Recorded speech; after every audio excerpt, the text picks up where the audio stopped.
नमस्कार साथियों, स्वागत करते हैं आईएएस वॉरियर्स में। और आज एक मैं सेशन के साथ आपके साथ सामने हाजिर हूँ सुबह सुबह, क्योंकि कई लोगों का बड़ा मैसेज आ रहा है कि सर ये हमको, अगर मेल हैं तो हमको कितना टारगेट रखना चाहिए, हम फीमेल हैं तो कितना टारगेट रखना चाहिए, हम इस कैटेगरी से आते हैं सर हमको कितना टारगेट रखना चाहिए। साथ ही साथ और लोगों का बहुत सारा सवाल है, जैसे कि कहने का मतलब कि सर चीज़ें हमारी भूल जाती है इतने दिनों के बाद से, उसको कैसे रिकॉल करें, कैसे याद करें। तो मैं आपको नहीं भूलने का एक बेहतर मेथड बताऊंगा कि चीज़ों को कैसे यूटिलाइज करें। और अपने टाइम को मैंने कहा कि कितने घंटे पढ़ें, तो क्या घंटे मायने रखते हैं। अगर आप जॉब वर्किंग है तो कैसे आप मैनेज करिए, फुल टाइम दे रहे हैं तो उनके साथ कैसे कंपटीशन करिएगा। या फिर अब चीज़ों को अगर 5 घंटा पढ़ रहे हैं तो आप अपनी इफिशियंसी को 6 घंटा, 7 घंटा, 8 घंटा कैसे बनाए, उतना ही पढ़ के। ठीक है, तो मैं सारे विषय पे बात करूंगा। जो लोग भी नए होंगे चैनल को सब्सक्राइब करिएगा, टेलीग्राम ग्रुप का लिंक होगा डिस्क्रिप्शन में, उसे ज्वाइन करिएगा।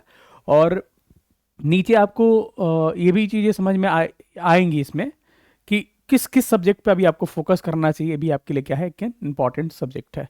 चलिए सेशन को हम लोग स्टार्ट करते हैं और देखते हैं। सबसे पहले मैंने जो बातें कही, एक एक सवाल पे हम विषय पे बात करने वाले हैं। ठीक है, यहाँ पर एक चीज़ आप देखिएगा, तो सबसे क्या पहले है आपका टारगेट की कितना रखना चाहिए।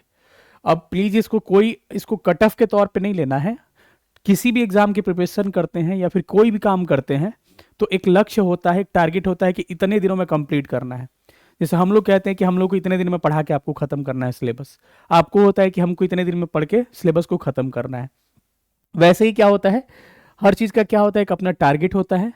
तो आपको एक टारगेट लेके चलना पड़ेगा। कितना टारगेट आपको लेके चलना पड़ेगा, इस पे हम बात करने वाले हैं। ठीक है, तो सबसे पहले विषय इसी पे हम लोग डिस्कशन करते हैं कि कितना आपको टारगेट अभी लेके चलना चाहिए। ठीक है, इस बात पे थोड़ा सा ध्यान से, और किस विषय पे फोकस करना चाहिए इस पे भी बात करेंगे। ठीक है, कितना टारगेट लेके चलना चाहिए। देखिए, कहने का मतलब है कि कई लोग मेल और फीमेल क्या करते हैं, क्लासिफाई करने लगते हैं। तो मेल और फीमेल क्लासिफाई करने की जरूरत नहीं है। एक मोटा मोटी मैं बताऊं कि टारगेट फिर भी कितना लेके चलना चाहिए। देखिए, कैटेगरी आप भूल जाइए। आप एससी से आते हैं, एसटी से आते हैं, आप फ्रीडम फाइटर हैं, आप बीसीएल से आते हैं, आप ओबीसी से आते हैं, ईबीसी से आते हैं, ईडब्ल्यूएस से आते हैं, ईवार से आते हैं, सब कुछ भूल जाइए। एक नॉर्मल सा टारगेट आपको लेके चलना है कि अगर मेल कैंडिडेट हैं आप, तो आपको कम से कम 100 का टारगेट लेके चलना पड़ेगा। आप ध्यान रखिएगा कि इतना नंबर अगर ला दीजिएगा, और मैं तरीका बताऊंगा, अपनाइएगा। मैं दावे के साथ कह रहा हूं कि आपका प्रीलिम्स कभी नहीं रुकेगा। ठीक है, 100 मार्क्स जो है अपने टारगेट को बड़ा करिए। 80 नंबर, 90 नंबर जो सोच रहा है ना कि मेरा कैटेगरी है भाई, हम 80 पे मेरा हो जाएगा, 70 पे हो जाएगा, वही रिजल्ट रुकता है 2-3 नंबर से। तो अपने टारगेट को, अगर मेल कैंडिडेट है तो आपको 100 तक लेके चलना पड़ेगा। अगर वही फीमेल कैंडिडेट हैं तो अपने टारगेट को, अगर आप फीमेल हैं तो अपने टारगेट को कम से कम 90 तक लेके जाइए। अब कहेगा सर हम लोग का रिजल्ट तो 82-83 में हो जाता है, बिल्कुल हो जाता है, लेकिन अगर इतना टारगेट रखिएगा तो आपका कभी नहीं रुकेगा। पेपर कितना भी आसान हो, कंपटीशन कितना भी ज़्यादा हो, कभी नहीं रुकने वाला है। क्योंकि इस बार भी कंपटीशन देखिएगा तो सीटों की संख्या अच्छी खासी आपको इस बार भी आने वाली है। सीटों की संख्या हमें लग रहा है कि लगभग आपको, अब तो और मार्केट में बातें चल रही है, लेकिन फिर भी हमको लग रहा है कि अब 1200 प्लस, मतलब कि 71वीं में जो सीटें आपको आई थी, शायद उसके आसपास या फिर उसको क्रॉस भी कर सकती है। 1298 सीट जो आई थी, तो 1200 या फिर उससे क्रॉस भी कर सकती है। तो कभी भी समझ लीजिए, अगर 1200-1300 सीट रहा या 1000 प्लस सीट रहा तो प्रीलिम्स बहुत आसान हो जाएगा, अगर आप थोड़ा सा ध्यान दीजिएगा तो। लेकिन अगर नहीं ध्यान दीजिएगा, सही तरीके से सही डायरेक्शन में नहीं पढ़िएगा, तो फिर आपके लिए मुश्किल हो जाएगा। कभी कभी लगता है ना कि कई लोग कम पढ़ के कैसे प्रीलिम्स क्वालिफाई कर जाते हैं, और कई लोग ज़्यादा पढ़ के कैसे प्रीलिम्स क्वालिफाई नहीं कर पाते हैं। तो वो मैटर करता है कि किस स्ट्रैटेजी के साथ पढ़ रहे हैं, अंतिम समय में कैसे किस सब्जेक्ट पे फोकस कर रहे हैं, शुरू से कैसे आप टाइम को यूटिलाइज कर रहे हैं, टेस्ट सीरीज को कैसे आप मैनेज कर रहे हैं। हर चीज़ को ध्यान में रखते हुए ये सारी बातें होती है। ठीक है, तो मुझे लग रहा है कि अब सीटों की संख्या, पिछले वीडियोस में हमने बताया था कि 1000 के आसपास या 1200 के आसपास, लेकिन अब सूचनाओं के हिसाब से मुझे लग रहा है कि अभी नोटिफिकेशन में आपको समय है। नोटिफिकेशन संभवतः अप्रैल में देखने को मिल सकता है, डिले बहुत होगा तो मई में नोटिफिकेशन देखने को मिल सकता है। ठीक है, तो इस टारगेट को अपने ये 1200 जो दिख रहा था, मुझे लग रहा है कि ये थोड़ा सा क्रॉस करेगा, और संभवतः 1200 के अराउंड या फिर इससे पार, मतलब 1298 से भी पार जा सकता है। तो काफी अच्छा मौका है। कहते हैं ना कि स्टूडेंट्स के लिए एक स्वर्णिम अवसर है, स्वर्णिम वर्ष चल रहा है, जहां पर लगातार आप देखिएगा तो 17वीं में आपको 2035 सीटें, 71वीं में आपको 1298 सीटें और 72वीं में भी आपको अच्छी खासी सीटें मिल रही है। तो जिंदगी बार बार आपको मौका दे रही है ना, तो समझिए कि इससे ना कि 73वीं में भी हम वेट करेंगे, नहीं। आप कुछ भी नहीं पढ़े हैं फिर भी अभी चाहिएगा, पूरा मार्च है, अप्रैल है, मई है, जून है, कम से कम 4 महीना ही मान के चलिए ना, उधर जुलाई छोड़ दीजिए, 4, साढ़े 4, 5 महीने आपके पास बचा हुआ है। आसानी से प्रीलिम्स अभी से भी, अगर आपको जीरो भी नहीं आता तब भी क्रैक कर सकते हैं, सही आपकी रणनीति हो तो आप आसानी से कर सकते हैं, ठीक है। तो मैंने कहा कि यहाँ सीटों की संख्या आपको बढ़ सकती है। अब हम बात करते हैं थोड़ा सा कि दूसरा चीज क्या है। तो हमने कहा कि मेल का टारगेट आपको क्या लेके चलना है, मेल अगर है तो टारगेट आपको 100 लेके चलना है, अगर फीमेल है तो आपको टारगेट को अपने आप को 90 तक लेके चलना है। समझ में आ गई चीजें इतनी। अब अगला है कि कितने घंटा पढ़े, कैसे भूले नहीं, ये सब बातें तो चलेगी, इस पे हम अंत में क्या करेंगे, जिक्र करेंगे, बहुत इंपॉर्टेंट है। और इसमें बहुत बेहतर एक आपको तरीका मैं बताऊंगा, जिसमें चीजों को पढ़ के कैसे तुरंत याद करिएगा, कैसे कभी भूलिएगा नहीं, ये बड़ा बेहतर होगा आपके लिए। लेकिन सबसे पहले हम बात करते हैं किस सब्जेक्ट पे फोकस करें, इसको पहले हम लोग डील कर लेते हैं, तब आएंगे इस पे, ठीक है। तो अभी कहते हैं ना, कई लोग कहते हैं कि सर पहले जैसे था कि करंट अफेयर्स पढ़ के चले गए, ठीक है, आपको हिस्ट्री पढ़ के चले गए, मॉडर्न हिस्ट्री, तो ऐसी चीजों को बैलेंस करके। लेकिन अब देखिएगा इस बार अब धीरे धीरे है, जरूरी नहीं केवल मॉडर्न हिस्ट्री से सवाल पूछे जा रहे हैं, एंशिएंट मेडाइवल से भी सवाल पूछे जा रहे हैं। तो अभी के परिदृश्य में अगर देखिएगा तो किन सब्जेक्ट्स पे आपको ध्यान देना चाहिए। देखिए अभी क्या है ना कि आप ऐसा टेक्निक लेके चलिए, मैं ये नहीं कहूंगा कि ये सब्जेक्ट को छोड़ दीजिए, लेकिन ऐसा तरीका लेके चलिए कि अपने समय को ऐसे सब्जेक्ट जहां से ज्यादा सवाल पूछे जाते हैं, क्योंकि नंबर ऑफ क्वेश्चन की वैल्यू, नंबर ऑफ क्वेश्चन जो भी हैं उसके मार्क्स की वैल्यू सेम है। अगर आप आसानी, आप बताइएगा बिहार की राजधानी कहाँ है, पटना है, उसका भी नंबर आपको एक ही नंबर मिलेगा। और आप एक पूछा जाएगा कि मतलब कि कोई टफ सवाल पूछा जाता है, उसका भी आपको नंबर एक ही मिलेगा। तो इसीलिए आप कोशिश करिए कि आसान जो चीजें हैं या फिर जो लगता है कि क्लियर कट है, यहां से सवाल हमसे बन जाएगा, उस पर फोकस करिए। उस रेंज में आइएगा तो सबसे पहले एक सब्जेक्ट आपको आता है बिहार स्पेशल। क्या हमने कहा, बिहार स्पेशल एक सब्जेक्ट आता है, आपको पता होगा। बिहार स्पेशल आपको क्या करना, थोड़ा सा ठीक से कर लेना है, क्योंकि बिहार स्पेशल का वेटेज जो है ना, लगातार इस बिहार स्पेशल का वेटेज बढ़ते जा रहा है। और इस बिहार स्पेशल में ज्योग्राफी पूछे जाते हैं और बेसिकली मॉडर्न हिस्ट्री पूछे जाते हैं जो बिहार से रिलेटेड है, और वो काफी आसान नेचर के होते हैं। कुछ टफ पूछा जाता है तो सबके लिए टफ होगा, लेकिन मैक्सिमम सवाल यहां से देखा गया कि 20 के आसपास, 15 से 20 के आसपास यहां से प्रश्न पूछे जाते हैं, और इनका नेचर जो होता है इजी टू मॉडरेट रहता है, ठीक है। और किसी भी एक पतले किताब या फिर किसी को भी फॉलो करके आप इस चीज को क्या कर सकते हैं, आप डील कर सकते हैं, ठीक है। तो ये आपके लिए आसान है, और यहां से जो भी प्रश्न आते हैं एक आध प्रश्न छोड़ के या फिर पूरा में पूरा भी बन जाता है। तो यहां के लिए बिहार स्पेशल के लिए क्या करिए, अभी से थोड़ा थोड़ा चीजें स्टार्ट कर दीजिए, ठीक है।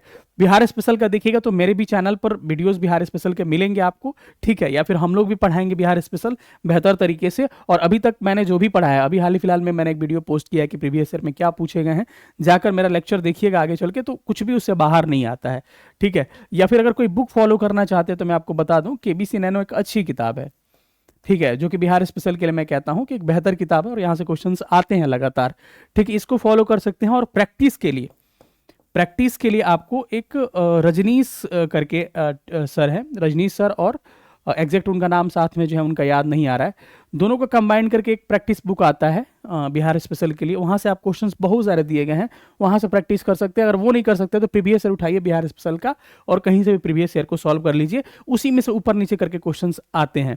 इसी में इकोनॉमिक सर्वे, बजट वगैरह भी आपको बिहार का आ जाता है, इसी में अगर इंक्लूड करना चाहें तो, ठीक है।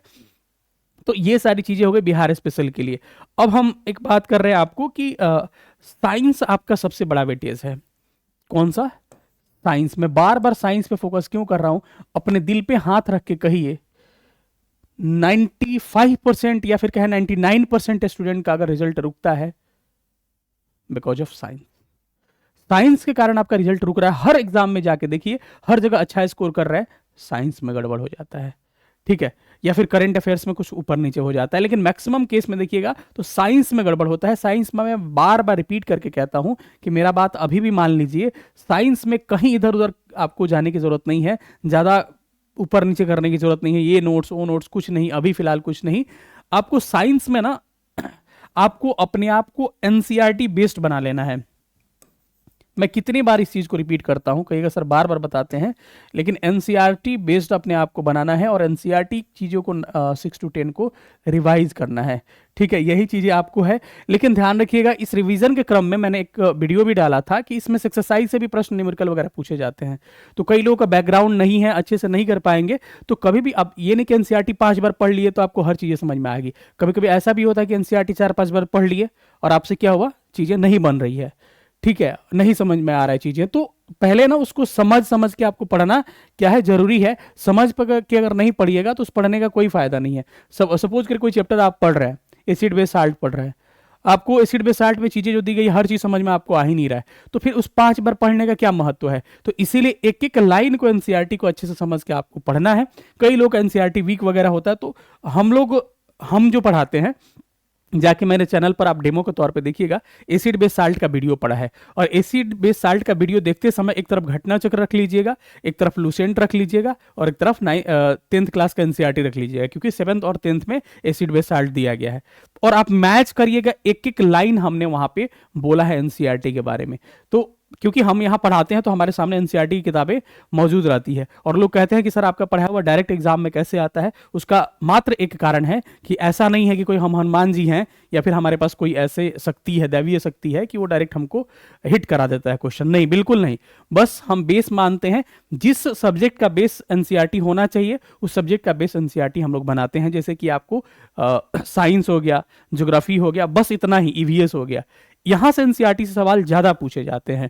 ठीक है, तो हम लोग क्या करते हैं, इसको ठीक से आपको एनसीईआरटी बेस्ड, मतलब अब देखते हैं ना कि कई जगह चीजें मिक्स हो जाती है कि सर एनसीईआरटी पढ़ें कैसे, मतलब चीजों को पैचअप करके पढ़ाएं। हम एक चीज आपको डेमो के तौर पे बता रहे हैं। देखिए एक चैप्टर होगा आपका ज्यो प्रक्रम,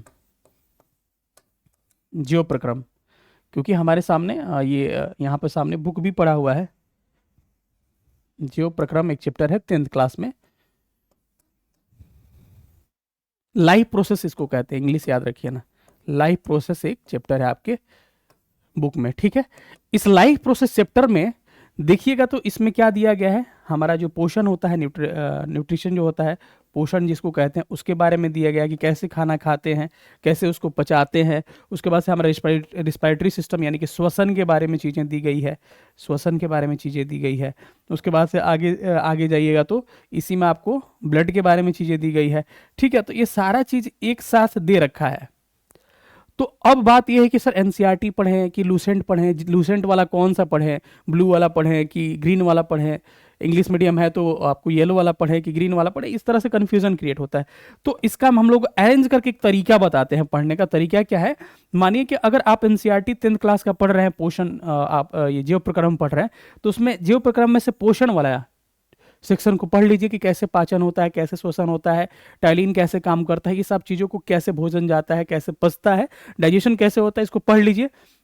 और इसी चीज़ को लूसेंट में एक अलग चैप्टर बनाकर दे रखा है, वहाँ से पढ़ लीजिए और घटना चक्र उठाइए और वहाँ से क्वेश्चन लगा लीजिए। अगर आपके क्वेश्चंस बन रहे हैं तो समझिए आप सही दिशा में जा रहे हैं। वैसे ही आप रिस्पायरेटरी सिस्टम यानी श्वसन के साथ कर सकते हैं, वैसे ही ब्लड वाले सिस्टम के साथ कर सकते हैं। ठीक है, तो ऐसी जो है ना, ये चीज़ें आपको क्या करनी है, आपको चीज़ें थोड़ा सा कंबाइन करके आपको पढ़ना पड़ेगा, तभी चीज़ें हो पाएगी। ये कंबाइन करके लेके चलना पड़ेगा। ठीक है, तो इसलिए हम जो नोट्स लिखवाएंगे तो उसमें क्या होता है कि चीज़ों को, लूसेंट को एनसीईआरटी का एग्जाम्पल देंगे, एनसीईआरटी के लाइन बाय लाइन बोलेंगे, एनसीईआरटी लूसेंट और घटना चक्र चीज़ों को क्या करेंगे, हम लोग कंबाइन करके पढ़ा देते हैं। ठीक है, तो चलिए इसमें देखिएगा, कई लोग पूछते हैं कि सर कैसे हम क्या करें। कई लोग कह रहे हैं सर आप पढ़ाते नहीं हैं, कई लोग कहते हैं सर साइंस आपसे पढ़ना है। तो देखिए यहाँ सब मैं साइंस, ज्योग्राफी, हिस्ट्री, साइंस जो है फिजिक्स, केमिस्ट्री, बायोलॉजी मैं बेहतर तरीके से पढ़ाऊंगा। डेमो के तौर पे जाके आप देख लीजिए, हमारे चैनल पर वीडियो पड़ा हुआ है। ये 8 मार्च से यानी कि होली के बाद हम आराम से बैच स्टार्ट कर रहे हैं और आसानी के साथ इसको जून में हम लोग एंड करेंगे। और इस दौरान ही इस तरह से हम लोग इस बैच को स्ट्रक्चर किए हैं कि सप्ताह वाइज, महीना वाइज आपकी चीज़ों को रिविजन हम लोग करते रहेंगे, ताकि खत्म होते होते सिलेबस 2-3 बार हर चीज़ें रिवाइज रहे, उसके बाद अपने आप से 1-2 बार और रिवीजन कर लीजिए, क्योंकि आपका एग्जाम निकलने का मेन तरीका होता है आपका रिवीजन। रिवीजन रहेगा तो एग्जाम निकल जाएगा। इसका फी हम लोग 1799 रखे हैं, और प्रीलिम्स प्लस मेंस लीजिएगा तो इसका फी 3499 है। सर मेंस का एडमिशन क्यों अभी करा रहे हैं? क्योंकि मेंस का मेरा अलग बैच जो आता है उसका फी केवल मेंस का 4000 के आसपास रहेगा। तो यहाँ पर आपको बहुत कम दर में आपको 18 1700 में ही आपका प्रीलिम्स मेंस हो जा रहा है, मिलाइएगा तो ठीक है। ऐसे लीजिएगा 1799। अगर आपको इनरोल करना है तो 91 17 16 63 47 9117166347 पे व्हाट्सअप करके हमसे इनरोल कर सकते हैं। प्ले स्टोर पे हमारा एप्लीकेशन आईपी वॉरियर्स के नाम से, आईपी वॉरियर्स के नाम से, आईपी वॉरियर्स का नाम से आ चुका है, लेकिन अभी उसमें डाटा फीड हो रहा है। क्लासेस इस पे चलेंगी, लेकिन आपको एडमिशन जो अगर हो सकता है इस पे सर्वर चार्ज जीएसटी वगैरह इंक्लूड करे वो लोग, लेकिन इसमें क्या होता है कि इसमें हमसे डायरेक्ट आप इस नंबर पे संपर्क करके व्हाट्सएप से हमसे क्यूआर लेके पेमेंट आप यहाँ पे कर सकते हैं। यहाँ पे कोई चार्जेस नहीं लगेगा, व्हाट्सएप ग्रुप में ऐड कर देंगे और हम लोग की जिम्मेदारी होगी कि आपको एप्लीकेशन पे क्लास चलने से पहले आपको ऐड कर देंगे, ठीक है। तो इस नंबर पर आप संपर्क कर सकते हैं। यकीन मानिए कि आपने हर जगह पढ़ा है, एक बार आजमा के देखिए, और आप जाके यूट्यूब कम से कम देख लीजिए, उस पर हमारा acid base salt, chemical reaction, सब चीज़ मैंने डाल रखा है, ठीक है। आने वाले समय में मैं आपको फोर्स लॉज इन मोशन भी पढ़ाने वाला हूँ, ताकि आपको एक पता लगे कि चीज़ें लेके हम फंसे नहीं कहीं पे, ठीक है। कई लोग एडीओ टारगेट कर रहे हैं, उनका भी थोड़ा सा दिक्कत आ रहा है, तो हम इसका यही टारगेट रखें बैच का कि एडीओ के एग्जाम तक आपका मॉडर्न हिस्ट्री का सेक्शन और साइंस का सेक्शन लगभग 70-80% कंप्लीट कर दे, ताकि आपको चीज़ें ज़्यादा ही हो। हम कहते कम है लेकिन कर देते हैं ज़्यादा, ठीक है। इसमें क्या क्या चीज़ें मिलेंगी एक बार आप देख सकते हैं। ऑनलाइन मोड में होगा, डेली 2 क्लास होगा, लाइव प्लस रिकॉर्डेड क्लासेस होंगे, डेली बोर्ड पीडीएफ दिया जाएगा, टॉपिक वाइज नोट्स कराया जाएगा, टॉपिक वाइज टेस्ट कराया जाएगा, मंथली भी टेस्ट होगा, एनसीईआरटी बेस्ड होगा, पूरा एनसीईआरटी बेस्ड, केवल कहने के लिए नहीं। उसके बाद से पीवाई की एनालिसिस कराया जाएगा, 1-to-1 मेंटरशिप। किसी तरह से समस्या आती है तो हमसे पूछिए कि सर हम यहाँ भटक रहे हैं, कैसे करें, तो हम इस चीज़ को गाइड हम खुद करेंगे, ना कि टीम करेगी। 1799 फी है। 9117166347 91 17 16 63 47 पे व्हाट्सअप करके हमारे साथ जुड़ सकते हैं, एक बार आजमा सकते हैं, आपको पता चल जाएगा कि चीज़ों को हम लोग कैसे कराते हैं।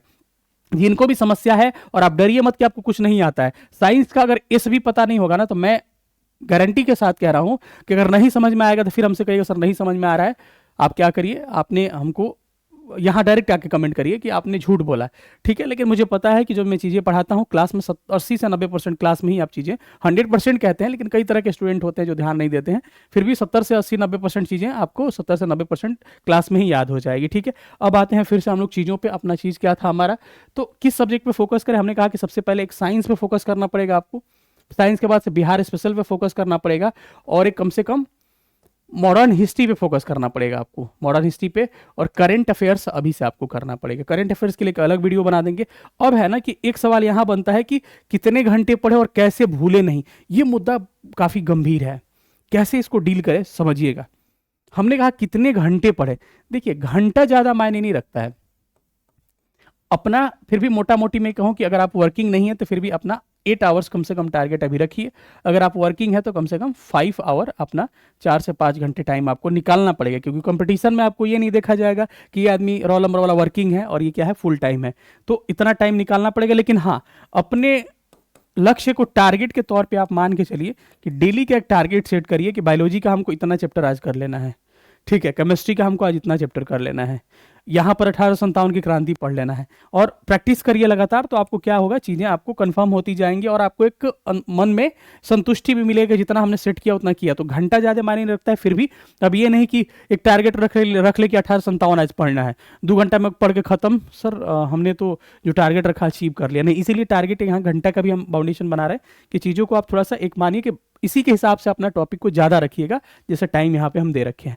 अब एक है ना चीज़ों को रिवीजन करना, कैसे रिवाइज करें, कैसे भूले नहीं, ये बहुत निंजा टेक्निक है और बहुत मजा आएगा सुन के आपको। चीजों को कैसे रिवाइज करना है सुनिएगा। कोई भी चीज पढ़िए ना तो उसको माइंड मैप करिए। माइंड मैप मतलब कि कई बार चीजें हम लोग को भी ऐसा होता है ना कि हम आपको यहां बोलेंगे कि स्पेक्ट्रम में इस साइड में पेज नंबर तो नहीं, लेकिन इस साइड में दिया गया है नीचे, इस साइड में दिया गया है ऊपर, वो क्या है, माइंड मैपिंग है। तो इसीलिए इसी तरह से आप, वो तो माइंड मैपिंग एक अलग है, आपको क्या करना है, चीज़ों को माइंड मैप करके याद करना है और अपने टाइम को यूटिलाइज करना है। सपोज करिए कि आपने पढ़ के उठा, आप पढ़ के उठे, ठीक है। सपोज करिए ज्योग्राफी का कोई चैप्टर आप इंडियन रिवर सिस्टम या फिर ड्रेनेज सिस्टम पढ़े हुए हैं, भारत की नदियाँ पढ़ लिए हैं, तो आपको क्या करना है ना, आप खाना खा रहे हैं तो चीज़ों को थोड़ा सा सोचिए, या वॉकिंग कर रहे हैं, एक्सरसाइज कर रहे हैं, चीज़ों को रिकॉल करिए। क्लास में देखते होंगे ना, किसी बच्चा से सवाल पूछा जाता है तो वो बच्चा नहीं बता पाता है, और हो सकता है कि बगल वाले से सेम सवाल पूछा जाता है तो बता देता है। ऐसा भी हो सकता है कि डायरेक्ट अभी जो बताया उससे पूछा जाता है तो नहीं बताता। इसका रीजन क्या है कि वो प्रिपेयर हो जाता है, माइंड में वो चीजें चलने लगती है कि हाँ ऐसे नहीं, ऐसे ऐसे है। तो कभी भी चीजों को ना माइंड मैप के माध्यम से याद करिए, कि अगर आप पढ़ के, मानिए कि मैंने कहा कि भारत की नदियां पढ़ के आए हैं, तो आप खाना खाइए, एक्सरसाइज करिए, टहलिए, तो उसमें सोचिए खाली समय में। हाँ, फिर से मैं आपको ये बता दूं कि रास्ते में जाते समय, मतलब किसी मेन रोड वगैरह पे ये सब नहीं करना है, सावधानियां भी बरतनी है, ठीक है? क्योंकि दिमाग आपका चला जाएगा एसिड बेस साल्ट में, और इधर दिक्कत हो जाएगा। तो आपको दिमाग में सोचना है कि हम मतलब कि ब्रह्मपुत्रा रिवर इधर से ओरिजिन होता है, ऐसे बहते बहते बहते तिब्बत होते इंडिया में एंटर करता है, अरुणाचल प्रदेश में, फिर लास्ट में आपको बांग्लादेश में चली जाती है, वहाँ पे इसको जमुना के नाम से जानते हैं, गंगा में मिल जाती है। गंगा ब्रह्मपुत्र का डेल्टा दुनिया का सबसे बड़ा डेल्टा है। ऐसी चीज़ों को रिकॉल करना है, ऐसी चीज़ें याद करिएगा ना, तो आपका वो जो पढ़ नहीं रहे हैं समय, वो पढ़ने में ही चला जाएगा, कि उसको भी कह रहे कि पढ़ रहे हैं, ठीक है? तो ऐसे चीज़ों को ना आप रिकॉल करिए कि भाई हाँ, अब हमने पढ़ा था कि क्या होता है, इसका पीएच वैल्यू कितना होता है तो इतना होता है, इसका इतना होता है। ऐसे चीज़ों को याद करिएगा ना तो बहुत फायदा होगा, और ये टेक्निक बहुत लोगों को फायदा किया है। फिर से मैं बता दूं कि 71वीं हम लोग प्रीलिम्स बैच जो चलाए थे, उस मेंटरशिप का 70% हमारा सिलेक्शन रेशियो रहा है। प्रीलिम्स में सिलेक्शन रेशियो कहने का मतलब पीटी क्वालिफाइड में 70% मेंटरशिप बैच था, और इसमें कंप्लीटली आपको मेंटरशिप के साथ साथ कंप्लीटली पढ़ाया जाएगा, ठीक है? तो एक बार आप ट्राई करके देखिएगा, और उम्मीद करिए जितनी चीज़ें बताए हैं फॉलो करिए, बहुत आपको फायदा होगा।